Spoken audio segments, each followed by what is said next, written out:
Pernah tak kamu perasan 1 jam ada 60 minit? Bukan 100, bukan 50, tapi 60. Soalan dia mudah, kenapa pelik sangat? Kalau 100 minit, bukankah lebih senang kira?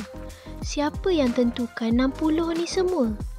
Jawapannya, sebab nombor 60 ni sebenarnya sangat istimewa. Sekarang kita bayangkan dunia lain. Dalam dunia ni, 1 jam ada 100 minit. Separuh jam jadi 50 minit. Suku jam jadi 25 minit. Nampak kemas, tapi bila nak bahagikan masa, nak bahagi 3, susah. Nak bahagi 4, tak cantik. Nak bahagi 6, lagi pening. Rupanya, 100 tak sefleksibel yang kita sangka. Sekarang tengok nombor 60.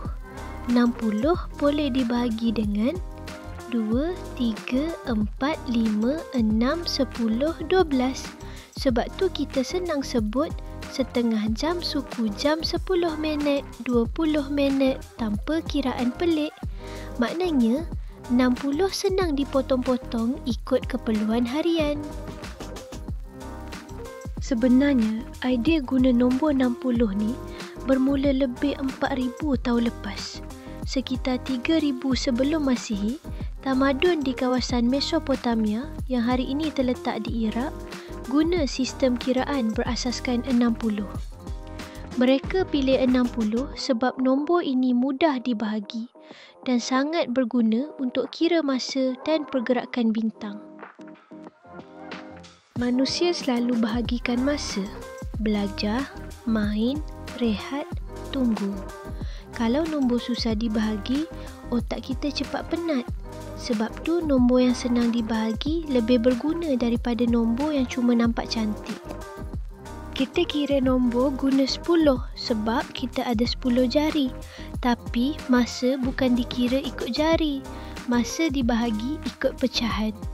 Dan untuk pecahan, 60 jauh lebih mesra daripada 10 atau 100. Jadi jawapan ringkasnya begini. Jam ada 60 minit bukan sebab suka-suka, tapi sebab 60 senang dibahagi, fleksibel dan sangat praktikal untuk hidup seharian. Bila satu sistem kiraan dah digunakan selama ribuan tahun dan terbukti praktikal, manusia jarang tukar. Sebab tu, walaupun dunia dah moden, kita masih guna 60 minit sampai hari ini. Kadang-kadang, dunia tak direka supaya nampak mudah, tetapi supaya berfungsi dengan paling bijak.